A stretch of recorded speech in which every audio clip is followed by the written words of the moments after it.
সবাইকে স্বাগত জানাচ্ছি বিডি দর্পণে। আপনাদের সাথে আছি আমি সাবরিনা কাজী।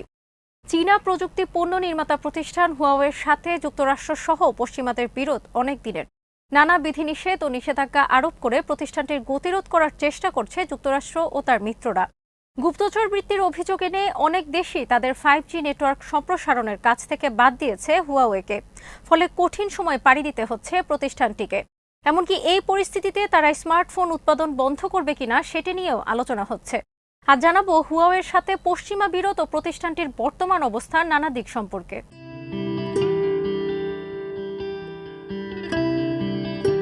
কয়েক বছর ধরেই যুক্তরাষ্ট্রের মতো পরাশক্তির সাথে লড়াই করছে চীনা ইলেকট্রনিক্স সামগ্রী নির্মাতা প্রতিষ্ঠান হুয়াওয়ে টেকনোলজিস।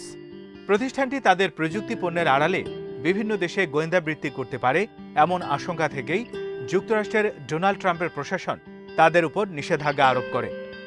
যুক্তরাষ্ট্রের এমন সন্দেহের মূলে রয়েছে হুয়াওয়ের প্রতিষ্ঠাতা রেন ঝেংফেইয়ের অতীত। ব্যবসায়ী হিসেবে কর্মজীবন শুরু করার আগে 9 বছর চীনের পিপলস লিবারেশন আর্মিতে কাজ করেছেন চীনা কমিউনিস্ট পার্টির এই সদস্য, যে কারণে যুক্তরাষ্ট্রের গোয়েন্দারা সন্দেহ করছে যে ঝেংফেইয়ের সাথে এখনও চীনা সরকারের সংযোগ থাকতে পারে এবং সেটি কাজে লাগিয়ে চীন বিভিন্ন দেশে গুপ্তচর বৃত্তি করতে পারে। এই সন্দেহ থেকেই যুক্তরাষ্ট্র ও তার কয়েকটি মিত্র দেশ হুয়াওয়েকে ব্যবসা করতে দিচ্ছে না তাদের দেশে।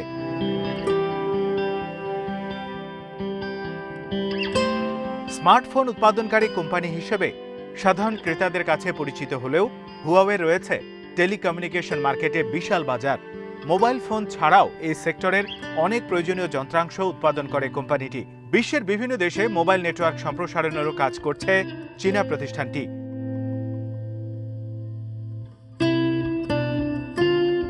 বিশ্বব্যাপী 5G মোবাইল নেটওয়ার্কের যুগে প্রবেশের যে প্রক্রিয়া চলছে সেটিতেও পশ্চিমা দেশগুলোর বড় প্রতিদ্বন্দ্বী হয়ে উঠেছে হুয়াওয়ে।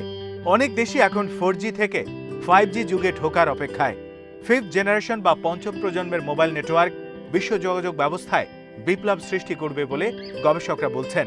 5G চালু হলে বর্তমান সময়ের তুলনায় 10 গুণ বেড়ে যাবে ডাউনলোড স্পিড। আমাদের কাজ, যোগাযোগ এবং ভিডিও সম্প্রচার ও দেখার ক্ষেত্রে বড় ধরনের পরিবর্তন আনবে এই 5G।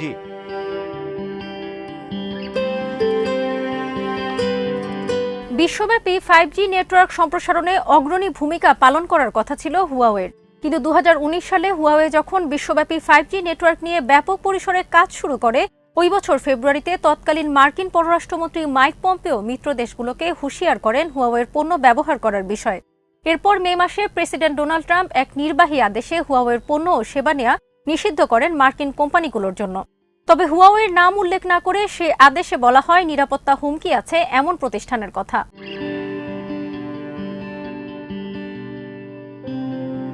বলা হয় চীনা কোম্পানিটি তার ইলেকট্রনিক্স পণ্যের আড়ালে গুপ্তচর বৃত্তি করতে পারে। তাদের নেটওয়ার্ক ব্যবহার করে হ্যাকাররা গ্রাহকদের তথ্য হাতিয়ে নেবে। ওই বছর মার্কিন বাণিজ্য মন্ত্রণালয় হুয়াওয়ে ও তার সহযোগী 70টি প্রতিষ্ঠানকে কালো তালিকাভুক্ত করে। এরপরে অস্ট্রেলিয়া ও নিউজিল্যান্ড তাদের 5G নেটওয়ার্ক সম্প্রসারণ কাজ থেকে হুয়াওয়েকে বাদ দেয়। আর ডিসেম্বরে যুক্তরাষ্ট্রের অনুরোধে কানাডার সরকার গ্রেপ্তার করে প্রতিষ্ঠানটির মালিক রেন ঝেংফেইয়ের কন্যা ও হুয়াওয়ের প্রধান আর্থিক কর্মকর্তা মেং ওয়াংজুকে। তার বিরুদ্ধে গুপ্তচর বৃত্তি সহ অনেকগুলো অভিযোগ আনা হয়। এরপর ব্রিটেনও হুয়াওয়েকে তাদের 5G নেটওয়ার্ক সম্প্রসারণের কাজ থেকে বাদ দেয়, যার ফলে বিশ্ববাজারে বড় ধরনের ক্ষতির মুখে পড়ে চীনা কোম্পানিটি।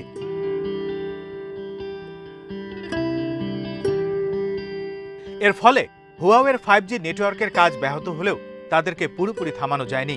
এক্ষেত্রে দুই প্রতিদ্বন্দ্বী প্রতিষ্ঠান নকিয়া ও এরিকসনের চেয়ে অনেক ক্ষেত্রেই এগিয়ে আছে চীনা কোম্পানিটি। কোম্পানিটির পক্ষ থেকে জানানো হয়েছে সারা বিশ্বের অর্ধেকের বেশি 5G নেটওয়ার্ক ডেভেলপমেন্টের কাজ করছে হুয়াওয়ে। প্রতিষ্ঠানটির নির্বাহী পরিচালক Ryan Ding Shanghai mobile world কংগ্রেসে জানিয়েছেন, বিশ্বের 59টি দেশে 140টি বাণিজ্যিক 5G নেটওয়ার্কের অর্ধেকের বেশি প্রকল্পের কাজ করছে হুয়াওয়ে। তিনি জানান, তাদের 5G ডেভেলপমেন্টের গতি প্রত্যাশার চেয়েও দ্রুত গতিতে এগিয়ে চলছে।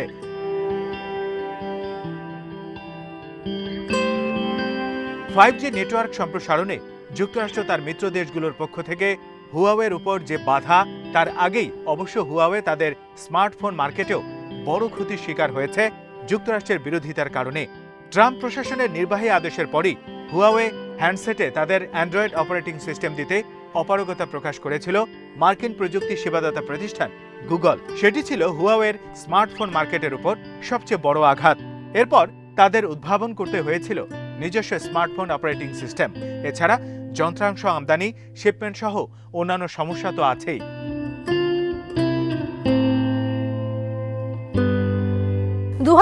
সালের শেষ 4 মাসে হুয়াওয়ে স্মার্টফোন বিক্রি নেমে যায় 6 নম্বরে।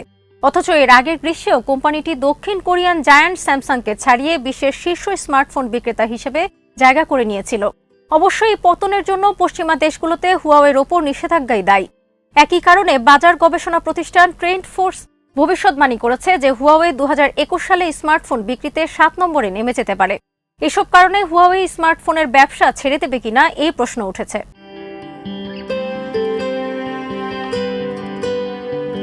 হুয়াওয়ে টেকনোলজিসের প্রতিষ্ঠাতা ও সিইও রেন ঝেংফেই সম্প্রতি বলেছেন তার কোম্পানি প্রয়োজনে 5G প্রযুক্তি নিয়ে কাজ করা ছেড়ে দেবে, তবু কখনোই স্মার্টফোন বন্ধ করবে না। সাংবাদিকদের তিনি জানান, আমরা প্রয়োজনে 5G প্রযুক্তি স্থানান্তর করতে রাজি আছি, কিন্তু কখনোই আমাদের কোম্পানির টার্মিনাল বিজনেস বিক্রি করব না। ঝেংফেই তার বিবৃতিতে স্মার্টফোনকে তার কোম্পানির টার্মিনাল ডিভাইস হিসেবে আখ্যায়িত করেন।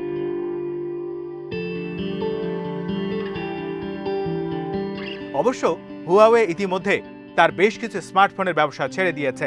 গত নভেম্বরে কোম্পানিটি তাদের অনার ব্র্যান্ডটি বিক্রি করে দিয়েছে শেনজেন জিজিন নিউ ইনফরমেশন টেকনোলজি নামের একটি প্রতিষ্ঠানের কাছে। এরপর থেকে গুজব ছড়ায় যে হুয়াওয়ে হয়তো তাদের ম্যাট ও পি সিরিজের মতো অত্যাধুনিক স্মার্টফোন বিক্রিও বন্ধ করে দেবে।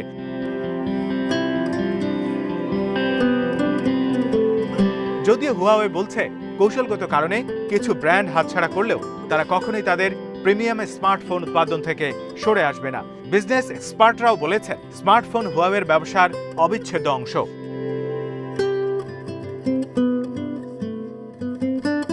স্মার্টফোনের মতো পণ্যগুলো যে কোনো প্রতিষ্ঠানের জন্য বিরাট গ্রাহক বেস তৈরি করে, যেটি রাজস্ব আয়ের অন্যতম প্রধান উৎস।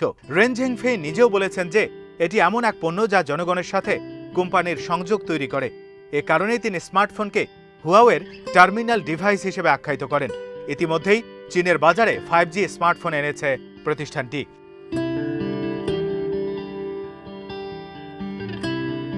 যুক্তরাষ্ট্রের নিষেধাজ্ঞার পর তারা অ্যান্ড্রয়েডের বিকল্প হিসেবে স্মার্টফোনের জন্য নিজেরা উদ্ভাবন করে harmony operating system.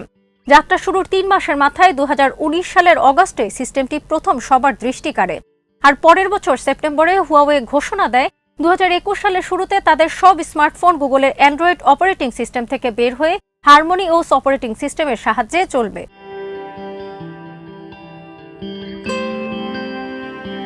Harmony OS সিস্টেমটি শুধু মোবাইল ফোনের জন্যই ডিজাইন করা হয়নি, ট্যাবলেট, কম্পিউটার ও স্মার্ট টিভিতেও চলবে প্রোগ্রামটি।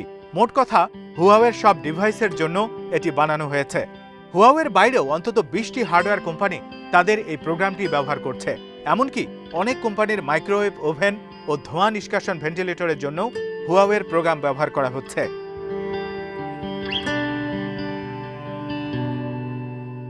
এছাড়া হুয়াওয়ের পরিকল্পনা রয়েছে স্মার্ট যানবাহনের জন্য সফটওয়্যার ও অন্যান্য প্রযুক্তি উদ্ভাবনের, যে কারণে হুয়াওয়ে তাদের এই ব্যবসা কখনোই পরিত্যাগ করবে না বলে জানিয়েছে কোম্পানিটি।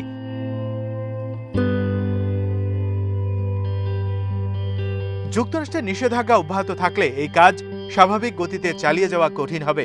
স্মার্টফোন ছাড়াও কনজিউমার ইলেকট্রনিক্স, 5G নেটওয়ার্ক ও অটোমোবাইল কমিউনিকেশন সিস্টেম সহ সবকিছুর কাজই ব্যাহত হচ্ছে প্রতিষ্ঠানটির।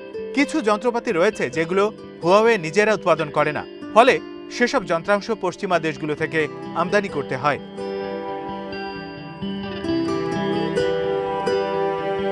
যুক্তরাষ্ট্রের নিষেধাজ্ঞার কারণে তাই অনেক পণ্যের উৎপাদন ব্যাহত হচ্ছে। যেমন হুয়াওয়ের অঙ্গ প্রতিষ্ঠান হাই সিলিকন বেশ কিছুদিন ধরেই 5G ইলেকট্রনিক চিপ উৎপাদন করতে পারছে না।